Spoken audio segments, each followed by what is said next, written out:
ससुर से बहू बोली, पापा जी, आपने रसोई में जाकर चाय बनाई थी क्या? ससुर बोला, हाँ बहू, मेरी आदत है दिन में 4-5 बार चाय पीने की। बहू गुस्से में बोली, आपने सारा दूध खत्म कर दिया, ऊपर से रसोई को गंदा कर दिया। ये आपका गांव नहीं है पापा जी, यहाँ दूध महंगा मिलता है और रसोई को साफ करने में मेहनत करनी पड़ती है। ऐसा नहीं चलेगा, दिन में 2 बार चाय बनती है, उसी से काम चलाना होगा। बहू की बात ससुर के सीने में चुभ गई थी। वह अपने आप को रोक नहीं सका।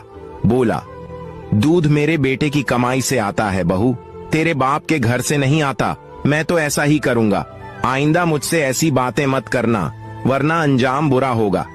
बहू तुनक कर बोली, वरना क्या कर लेंगे आप? अचानक से युद्ध की शुरुआत हो गई थी।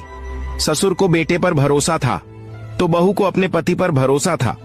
ससुर बोला, मेरा बेटा मुझे गांव से इसी शर्त पर लाया है कि मेरी अच्छी तरह से सेवा की जाएगी। आज आने दो, उसे पूछूंगा कि यही सेवा करवाने मुझे यहाँ लाया था क्या? मुझसे उलझोगे तो उल्टे पैर गांव लौटना होगा पापा जी।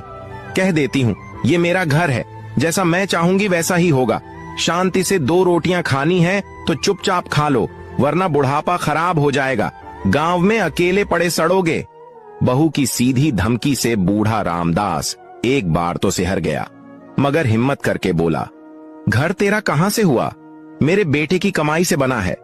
उसको सरकारी नौकरी लगाने के लिए मैंने अपना खून पसीना एक कर दिया था। क्या मेरा इस घर पर कोई हक नहीं है? बहू तुनक कर बोली, बेटे की परवरिश सभी माँ बाप करते हैं, आपने कोई अनोखा काम नहीं किया।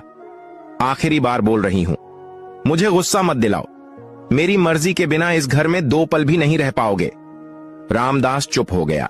उसे अपनी परवरिश पर भरोसा था, मगर फिर भी दिल में एक डर सा था कि कहीं बेटा बहू की तरफ हो गया तो क्या होगा। अब तो पत्नी भी नहीं रही। अगर सचमुच बेटे ने गांव में ले जाकर छोड़ दिया तो बुरा हाल हो जाएगा। रामदास चुपचाप अपने कमरे में बैठा था। उधर बहू की आवाज उसके कानों में पड़ रही थी। वह फोन पर कभी अपने पति से तो कभी अपने पीहर वालों से बातें कर रही थी। कभी कभी वह चिल्ला पड़ती थी। रामदास का कलेजा धड़कने लगा। उसने सोचा भी नहीं था कि बात इतनी बढ़ जाएगी। रामदास को याद आया जब उसकी पत्नी ने कहा था, मैं बीमार रहती हूं, जब नहीं रहूं तब अपने बेटे बहू के पास जाकर गर्मी मत दिखाना, चुपचाप रोटी खाकर कोने में पड़े रहना। मैंने तो तुम्हारे नखरे उठा लिए, मेरे बात कोई नहीं उठाएगा। अचानक रामदास को अपनी गलती का एहसास हुआ। उसने सोचा, अभी बहू से माफी मांग लूं, मगर अब तो स्वाभिमान का सवाल था, इसलिए चुपचाप कमरे में पड़ा बहू की बातें सुनता रहा। क्या बात